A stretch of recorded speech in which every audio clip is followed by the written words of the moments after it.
வணக்கம். அமெரிக்கா ஈரானோட போர் நிறுத்தம் இன்னைக்கு குளோபலாவே ஒரு பெரிய அளவுக்கு ஒரு ஸ்ட்ராங்கான மார்க்கெட் பையிங் இன்னைக்கிட்டான இருக்கு. குளோபல் மார்க்கெட்ல 3 to 7% வரைக்கும் மார்க்கெட் இன்க்ரீஸ் ஆயிருந்தது. அந்த கியூவோட நம்ம மார்க்கெட் ஓப்பன் ஆகி ஒரு 700-800 பாயிண்ட் கிட்ட பிளஸ்ல ஓப்பன் ஆச்சு. டே ஃபுல்லாவே தொடர்ந்து ஒரு ஸ்ட்ராங்கான ஒரு ஜோன். முக்கியமா இந்த 24,000 மறுபடியும் நிஃப்டி ரீக்ளைம் பண்ணியிருந்தது இன்ட்ராடேல. ஸோ இன்னைக்கு கிட்டத்தட்ட மார்க்கெட் வந்து மோர் தென் 800 பாயிண்ட்ஸ் இன்னைக்கு பாசிட்டிவ். இன்வெஸ்டரோட வெல்த் 16 லட்சம் கோடி ரூபா அளவுக்கு இன்னைக்கு இன்க்ரீஸ் ஆயிருக்கு. இன்னைக்கு மார்க்கெட் எப்படி இருந்தது, இதுக்கப்புறம் மார்க்கெட் தொடர்ந்து இன்னும் பவுன்ஸ் பேக் ஆகுமா, இந்த ரேலி கண்டினியூ ஆகுமா, மார்க்கெட் டெக்னிக்கல் என்ன சொல்லுது, எந்த செக்டார் கவனிக்கலாம், ஒன் பை ஒன்னா நம்ம இந்த வீடியோவில் போஸ்ட் மார்க்கெட் அப்டேட்ல பார்க்க போறோம். சென்னை ட்ரேடிங் அகாடமி சப்ஸ்கிரைப் பண்ணி வாட்ச் பண்ணுங்க, சப்போர்ட் பண்ணுங்க. ஏப்ரல் 11 வர சனிக்கிழமை காலையில 10 மணிக்கு ஆப்ஷன் ட்ரேடிங்கான ஒரு பிகினர் கோர்ஸ் இருக்கு. காலையில 10ல இருந்து மதியம் 12 மணி வரைக்கும் நடக்குது. இந்த ட்ரைனிங் செஷன் தாம்பரம்ல நடக்குது. இதுக்கான லிங்க், அதோட டீடைல் எல்லாமே நான் டிஸ்கிரிப்ஷன்ல கொடுத்துருக்கிறேன். இந்த லிங்கை கிளிக் பண்ணி நீங்க ரெஜிஸ்டர் பண்ணிக்கங்க. ரொம்ப லிமிடெட் சீட்ஸ் தான் அவைலபிள் இருக்கு. என்னோட டெலிகிராம் குரூப்புக்கான லிங்க்கும் வீடியோட டிஸ்கிரிப்ஷன்ல இருந்து நீங்க யூஸ் பண்ணிக்கலாம். இப்போ வீடியோக்குள்ள போகலாம். ஸோ இப்போ ஃபர்ஸ்ட் விஷயம் என்னன்னா 16 லட்சம் கோடி ரூபாய் இன்வெஸ்டரோட வெல்த் இன்க்ரீஸ் ஆயிருக்கு. இன்னைக்கு ஒரே நாள்ல நிஃப்டி மோர் தென் 800 பாயிண்ட்ஸ் இன்னைக்கு ரைஸ் ஆயிருக்கு. இந்த கோவிட் பேண்டமிக் அப்புறம் சிங்கிள் டேல பிக்கெஸ்ட் கெயின் எப்பப்பெல்லாம் நடந்திருக்கு. ஏப்ரல் 7 2020 708 பாயிண்ட் ஒரே நாள்ல இன்க்ரீஸ் ஆச்சு. இது ஒரு ஸ்ட்ராங்கஸ்ட் ரேலி. ஏன்னா நம்ம மார்க்கெட் பேண்டமிக் இருந்த ஒரு சுச்சுவேஷன்ல கோவிட் அந்த கேசஸ் வந்து ரெடியூஸ் ஆனது ஒரு பாசிட்டிவ் சிக்னலை கொடுத்திருந்தது. அதுக்கப்புறம் அதுக்கு அடுத்த இடத்துல பார்த்தீங்கன்னா மார்ச் 25ஆம் தேதி 517 பாயிண்ட் கிட்ட நிஃப்டி ரைஸ் ஆயிருந்தது. இது வந்து 6.6%. பிப்ரவரி 2021 பிப்ரவரி 1ஆம் தேதி 646 பாயிண்ட் இன்க்ரீஸ் ஆயிருந்தது. பிப்ரவரி 15 2022 கிட்டத்தட்ட 510 பாயிண்ட் இன்க்ரீஸ் ஆச்சு. மே 2025 900 பாயிண்ட் ஒரே நாளில் நிஃப்டி இன்க்ரீஸ் ஆச்சு. கிட்டத்தட்ட 3.8% அப்படின்னு சொல்லலாம். இந்த ரேலி இந்தியா பாகிஸ்தான் போருக்கான அந்த டென்ஷன் முடிவுக்கு வந்தது ஒரு ரீசனா இருந்தது. இதுதான் இந்த 2020 இந்த 6 இயர்ஸ்ல நடந்த பிக்கெஸ்ட் ரேலி அப்படின்னு சொல்லலாம். ஆனா இதுக்கப்புறம் ஒரு ரேலி இருந்தது 2025 பிப்ரவரியிலேயே. கிட்டத்தட்ட 1200 பாயிண்ட் ஒரு பெரிய கேப் அப் இருந்து இந்த ரெக்கார்டு ஹையை இப்போ இந்த 2026 தான் அதாவது பிப்ரவரி 2026 ரெக்கார்ட் ஹையை ரெஜிஸ்டர் பண்ணது பிப்ரவரி 3ஆம் தேதி. ஆனா க்ளோசிங்ல பாத்தீங்கன்னா ஒரு 620 630 பாயிண்ட் பிளஸ்ல தான் முடிஞ்சது. ஓப்பனிங்ல தான் 1200 பாயிண்ட் கிட்ட. இதுதான் பிக்கெஸ்ட் ரேலி இந்த 2026. ஸோ இது ஒரு செகண்ட் ரேலி அப்படின்னு சொல்லலாம் இந்த இயர்ல பொறுத்த வரைக்கும். இந்த 5-6 வருஷத்துல டாப் 5-6 ரேலியில இது வந்து ஒரு 2-3 செகண்ட் அண்ட் தேர்ட் பிளேஸ்ல வரக்கூடிய ஒரு ரேலி, பிக்கெஸ்ட் ரேலி அப்படின்னு சொல்லலாம். இந்தியா விக்ஸ் 20% கிட்ட ஃபாலோ ஆயிருக்கு. ஸோ இது வரைக்கும் இல்லாத அளவுக்கு இந்த ஈரான் அமெரிக்கா போருக்கு அப்புறம் ஒரே நாளில் 20% கிட்ட ஃபாலோ ஆயிருக்கிறது. இது ரொம்ப ஒரு முக்கியமான ஒரு போர் நிறுத்தத்துக்கான ஒரு இண்டிகேஷன் அப்படின்னு கூட பார்க்கலாம். ஸோ 2 வாரம் இந்த சீஸ்ஃபயர்னா போர் நிறுத்தம். இது வந்து எந்த அளவுக்கு குளோபலா இம்பாக்ட் கிரியேட் பண்ணியிருக்குன்னா ஈக்விட்டி மார்க்கெட் ரைஸ் ஆயிருக்கு, கமாடிட்டி கோல்டு சில்வர் இன்க்ரீஸ் ஆயிருக்கு, க்ரூட் ஆயில் கிட்டத்தட்ட 16% நேற்று யூஎஸ் மார்க்கெட்ல ஃபால் ஆயிருந்தது. இன்னைக்கும் டவுன்ல தான் காலையில ஓப்பன் ஆயிருந்தது. ஸோ க்ரூட் ஆயில் ஃபால் ஆயிருக்கு அப்படின்னாவே நமக்கு நினைவில் வர்றது ஈக்விட்டி மார்க்கெட்டை பொறுத்த வரைக்கும் ஆயில் மார்க்கெட்டிங் கம்பெனிஸ். கிட்டத்தட்ட இன்னைக்கு இந்துஸ்தான் பெட்ரோலியம் 10% இன்க்ரீஸ் ஆயிருக்கு. ஆயில் மார்க்கெட்டிங் கம்பெனிஸ்க்கு இது ஒரு பெரிய பிளஸ்ன்னு கூட சொல்லலாம். ஏன்னா க்ரூட் ஆயில் ப்ரைஸ் வந்து ஆல்ரெடி தொடர்ந்து இன்க்ரீஸ் ஆகிட்டு இருந்தது. பட் மார்க்கெட்டிங் இங்கே எலெக்ஷன் அனௌன்ஸ் பண்ணியிருக்கிறது ஒரு reason. Petrol and diesel price இங்கே இன்க்ரீஸ் பண்ணாங்க, சஸ்டெயின் பண்ணது. கவர்மெண்ட்டுக்கும் இது ஒரு பெனிஃபிட்டாக பார்க்கலாம். ஏன்னா இப்போ ரீசெண்டாக அந்த டாக்ஸை குறைச்சிருந்தாங்க. அதாவது பெட்ரோல் டீசல் ப்ரைஸை இன்க்ரீஸ் பண்ணுறதுக்கு பதில் கவர்மெண்டோட டாக்ஸை குறைச்சி அதை மிட்டிகேட் பண்ணியிருந்தாங்க. இப்போ இந்த க்ரூட் ஆயிலோட ப்ரைஸ் ஃபாலாக இருக்கிறது ஆயில் மார்க்கெட்டிங் கம்பெனிஸ்க்கும் சரி, நம்ம இந்தியன் கவர்மெண்ட்க்கும் இது ஒரு பெனிஃபிஷியலான ஒரு விஷயமா பார்க்கலாம். ரெண்டாவது, இன்னைக்கு ஒரே நாளில் பல நல்ல விஷயங்கள் நடந்திருக்கு மார்க்கெட்டில். இது ஃபர்ஸ்ட் வந்து ஈரான் அமெரிக்காவுக்கான பிரச்சனை, போர் நிறுத்தம் 2 வாரத்துக்கு, இது ஒரு பிளஸ். ரெண்டாவது, ஆர்பிஐ மானிட்டரி பாலிசி அனௌன்ஸ்மெண்ட். இதில் வந்து பார்த்தீங்கன்னா எந்த இன்ட்ரெஸ்ட் ரேட்டும் குறைக்கிறதுக்கோ இன்க்ரீஸ் பண்ணுறதுக்கோ எந்த ஒரு அனௌன்ஸ்மெண்ட்டும் இல்லை. நியூட்ரல் ஸ்டான்ஸ் எடுத்திருக்கிறாங்க. பேங்கிங் செக்டாருக்கு ஒரு பாசிட்டிவான அனௌன்ஸ்மெண்ட் கொடுத்துருந்ததும் இதில் ஒரு கவனிக்கக்கூடிய ஒரு விஷயமா பார்க்கலாம்.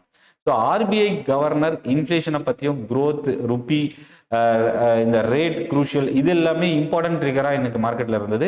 பட் பெரிய அளவுக்கு ஏமாற்றம் இல்லை அப்படின்னு சொல்லலாம். ஆனால் பேங்க் நிஃப்டி தொடர்ந்து அடுத்தடுத்த நாளில் இதே ரேலி சஸ்டெயின் ஆகுமான்றது ஒரு கொஷின் மார்க். வெயிட் பண்ணி பார்க்கலாம்.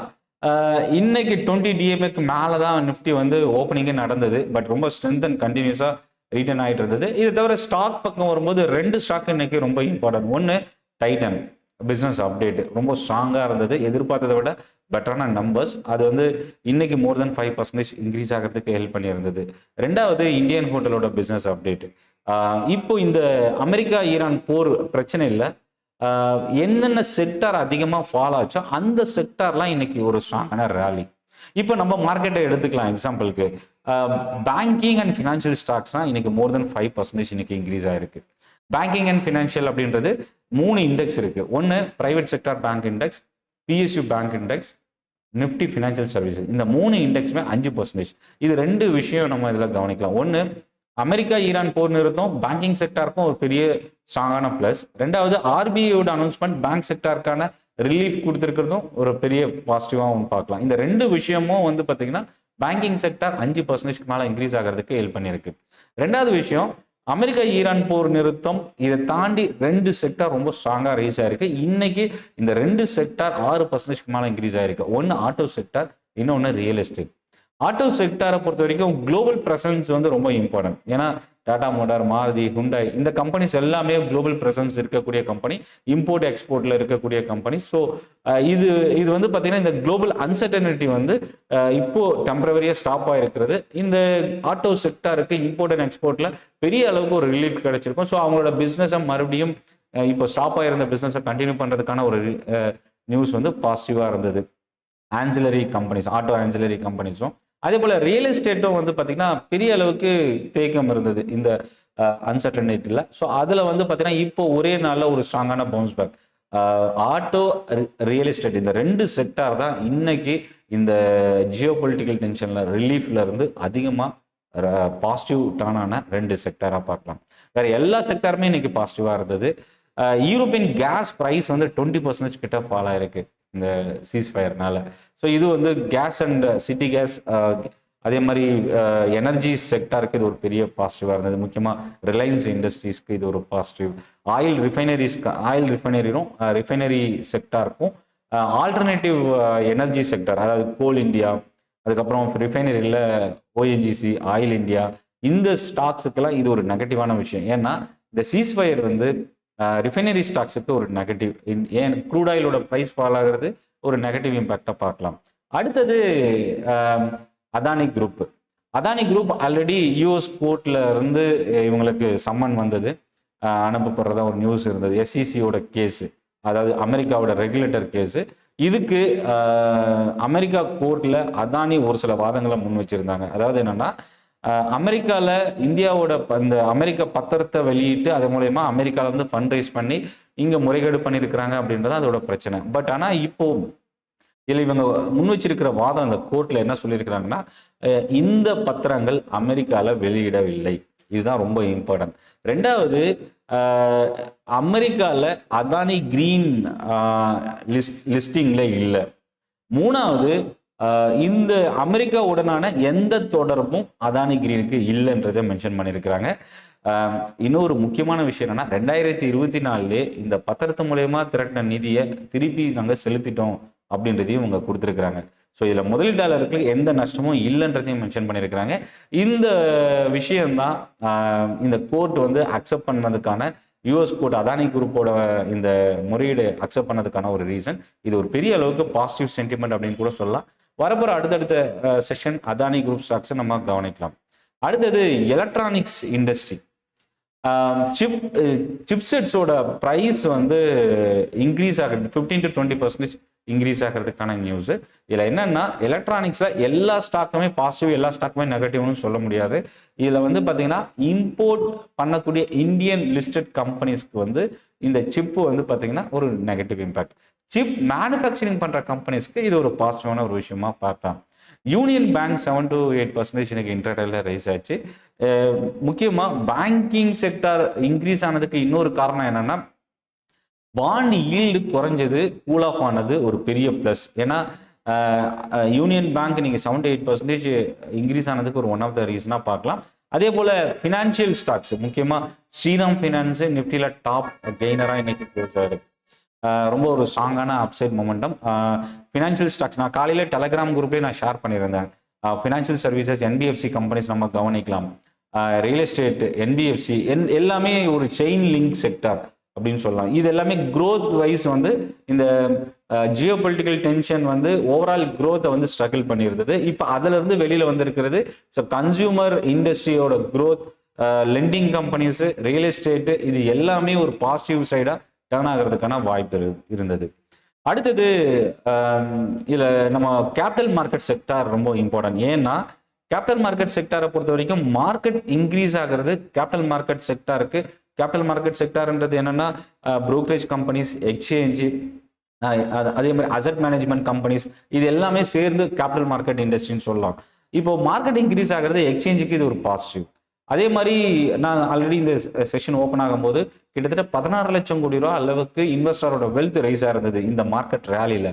ஸோ அப்போ இது என்ன அர்த்தம்னா அசட் மேனேஜ்மெண்ட் கம்பெனிக்கும் அவங்களோட ஏஇஎம்மும் ரைஸ் ஆயிருக்கும். கிட்டத்தட்ட ஒரு 3 to 5% அவங்க வச்சிருக்கிற ஸ்டாக் ஹோல்டிங்கை பொறுத்து, செக்டாரை பொறுத்து இந்த இன்வெஸ்ட்மெண்ட்டோட ஏஇஎம் வந்து ரைஸ் ஆயிருக்க சான்சஸ் இருக்கு.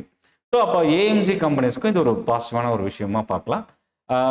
இந்த ரொம்ப முக்கியமான ஒரு விஷயம் என்னன்னா மல்டிநேஷனல் பிஸ்னஸ் பண்ணிட்டு இருக்கக்கூடிய லிஸ்டட் ஸ்டாக் மார்க்கெட் கம்பெனிஸ், அதாவது இந்தியாவில் ஸ்டாக் மார்க்கெட்டில் லிஸ்டாக இருக்கிற கம்பெனிஸ். எக்ஸாம்பிள் வந்து infrastructure companies, L and T, gas international, Kalpataru power, அதே மாதிரி எக்ஸ்போர்ட் கம்பெனிஸ், இந்தியாவிலேருந்து ஏற்றுமதி செய்யக்கூடிய கம்பெனிஸ், அதாவது டெக்ஸ்டைல் கம்பெனிஸு, ரைஸு, இது எல்லாமே இன்னைக்கு ஒரு ஸ்ட்ராங்கான ஒரு பாசிட்டிவான ஒரு விஷயம்னு சொல்லலாம். அதே மாதிரி இன்னொரு விஷயம் என்னன்னா எல்என்டி கிட்டத்தட்ட 20,000 கோடி ரூபா ஆர்டர் ரிசீவ் பண்ணியிருக்கிறதா அந்த இண்டஸ்ட்ரியில் ஒரு நியூஸ் வந்தது. பட் இது அஃபிஷியலாக கம்பெனி எந்த அனௌன்ஸ்மெண்ட்டும் இன்னும் கொடுக்கல. அதே மாதிரி பிஹெச்இஎல்லும் நியர்லி 10,000 கோடி ரூபா அளவுக்கான ஆர்டர் ரிசீவ் பண்ணியிருக்கிறதா ஒரு நியூஸ் வந்திருந்தது. இன்னொரு ஸ்டாக் என்னன்னா ஐடிபிஐ. கவர்மெண்ட் வந்து பார்த்தீங்கன்னா ஐடிபிஐ பேங்கினுடைய ஸ்டேக் சேலுக்கான முன்னெடுப்பு எடுத்திருக்கிறத ஒரு நியூஸ் வருது. மேபி வரப்போகிற அடுத்தடுத்த இதில் அஃபிஷியல் அனௌன்ஸ்மெண்ட் ஏதாவது வருதா அப்படின்றத நம்ம வெயிட் பண்ணி பார்க்கலாம். டெய்ரி ஸ்டாக்ஸு ரொம்ப ஒரு பாசிட்டிவான ஒரு விஷயம் என்னன்னா அமுல் வந்து 1 லட்சம் கோடி ரூபா அளவுக்கு டேர்ன் ஓவரை கிராஸ் பண்ணியிருக்கிறாங்க. ஸோ டபுள் டிஜிட் க்ரோத் கொடுத்துருக்கிறதும் இந்த டைரி செக்டாருக்கு இது ஒரு பாசிட்டிவான ஒரு விஷயமா பார்க்கலாம். மேக்ஸ் ஹெல்த்கேரோட அக்விசிஷன், அதாவது கலிங்கா ஹாஸ்பிட்டல் 300 கோடி ரூபா அளவுக்கு வாங்க போகிறதுக்கான ஒரு நியூஸு, இது ஒரு பாசிட்டிவான ஒரு விஷயம். ஹுண்டாய் மோட்டார் 1% ப்ரைஸ் ஹைக் பண்ணியிருக்கிறாங்க. மேபி இது ஒரு பெரிய அளவுக்கு இம்பாக்ட் இல்லை அப்படின்னாலும் டிமாண்ட் வந்து இந்த சீஸ்ஃபயர் இம்பாக்ட் வந்து டிமாண்ட் அதிகமாக கிரியேட் ஆகிறதுக்கான ஒரு நியூஸு. ஹுண்டாயோட அனௌன்ஸ்மெண்ட் ஒரு பாசிட்டிவ் ரியாக்ஷன் தரதுக்கான வாய்ப்பு இருக்கு. ஸோ இப்போ ஓவரால் மார்க்கெட்டில் வந்து பார்த்தீங்கன்னா எந்தெந்த செக்டாரில் இன்னைக்கு வந்து ரொம்ப ஸ்ட்ராங்காக இருந்ததுன்னா நான் ஆல்ரெடி சொன்ன மாதிரி 5 செக்டார் 5% மேலே இருந்தது. ஆட்டோ அண்ட் ரியல் எஸ்டேட் 6% மேலேயும், banking and financial services 3 index 5% மேலேயும், கன்சூமர் டியூரபிள்ஸும் 5% மேலே இன்னைக்கு இன்க்ரீஸ் ஆகிருந்தது. மேபி இந்த ரேலி அகைன் மார்க்கெட்டை பொறுத்த வரைக்கும் 24,000ன்றது ரொம்ப ஒரு குரூஷியலான லெவல். 24,000க்கு மேலே சஸ்டெயின் ஆகிற வரைக்கும் ஃப்ரெஷ் பையிங் வரதுக்கான சான்சஸ் இருக்கு. ஒன்று. ரெண்டாவது, இன்னைக்கு மார்க்கெட்டில் எஃப்ஐஎஸ் வந்து பையராக டேர்ன் ஆகிறதுக்கான சான்சஸ் இருக்கு. இன்கேஸ் இன்னைக்கும் எஃப்ஐஎஸ் செல்லராகவே இருக்கிறாங்க அப்படின்னா மார்க்கெட்டில் அதனால ஒரு பெரிய கிராஷ் ஆகிடும், ஃபால் ஆகிடும், இறங்கிடும் அப்படின்ற கவலைப்பட தேவையில்லை. பட் இன்வெஸ்டர்ஸ் ரீட்டைல் போர்ஷனும் டிஏஎஸோட சைட்லையும் ஒரு ஸ்ட்ராங்கான பாசிட்டிவ் சஸ்டெயின் ஆகுது. இது எஃப்ஐஎஸ் வந்து பாசிட்டிவாக டர்ன் ஆச்சுன்னா அது இன்னும் கொஞ்சம் மார்க்கெட்டை புஷ் பண்ணுறதுக்கான வாய்ப்பு இருக்கு. ஸோ இந்த பாசிட்டிவ் மொமெண்டம் குளோபலாக கண்டினியூ ஆச்சு அப்படின்னா மேபி 24,500 to 24,700 வரைக்குமான இந்த டெக்னிக்கலாக நிஃப்டியில் ப்ரைஸ் ஆக்ஷன்ல இருந்து நம்ம பார்க்க முடியுது. பட் நீங்கள் ஸ்டாக்கோ இல்லை அசட்டோ எதுவுமே இந்த வீடியோவில் நான் ரெக்கமெண்ட் பண்ணல. ஸோ நீங்கள் ஓனாக டெசிஷன் எடுங்க. லெவல்ஸை ரொம்ப ஸ்ட்ரிக்டாக ஃபாலோ பண்ணுங்கள். வாலட்டிலிட்டி ஸ்டில் இன்னும் கண்டினியூ ஆகிட்டு இருக்கு. இந்தியா விக்ஸ் ஃபாலாக இருக்கிறது மேபி ஆப்ஷன் ப்ரீமியம் குறையிறதுக்கான ஒரு இண்டிகேஷன். ஸோ ஆப்ஷன் ட்ரேடர் ரொம்ப கேர்ஃபுல்லாகவே நீங்கள் டே ட்ரேடிங்கை சூஸ் பண்ணுங்கள். இந்த செஷன் யூஸ்ஃபுல்லாக இருந்தது அப்படின்னா இந்த வீடியோவை நீங்கள் சப்ஸ்கிரைப் பண்ணுங்கள், லைக் பண்ணி உங்களோட கமெண்ட்டை உங்களோட ஃபீட்பேக்கை கமெண்ட்டில் போஸ்ட் பண்ணுங்கள். ஏப்ரல் 11 சனிக்கிழமை காலையில் 10 மணிக்கு ஆப்ஷன் ட்ரேடிங்கான ஒரு பிகினர் கோர்ஸ் சென்னை தாம்பரமில் இருக்குது. அந்த கோர்ஸ் ரிஜிஸ்டர் பண்ணுறதுக்கான லிங்க் வீடியோட டிஸ்கிரிப்ஷன் வந்து நீங்கள் யூஸ் பண்ணிக்கலாம். டெலகிராம் குரூப்போட லிங்க்கும் நீங்கள் கிளிக் பண்ணி ஜாயின் பண்ணிக்கங்க. ஸ்டாக் அப்டேட்ஸ், நியூஸ் இதெல்லாமே நீங்கள் ஒன் பை ஒன்னாக ரிசீவ் பண்ணலாம். நன்றி, வணக்கம்.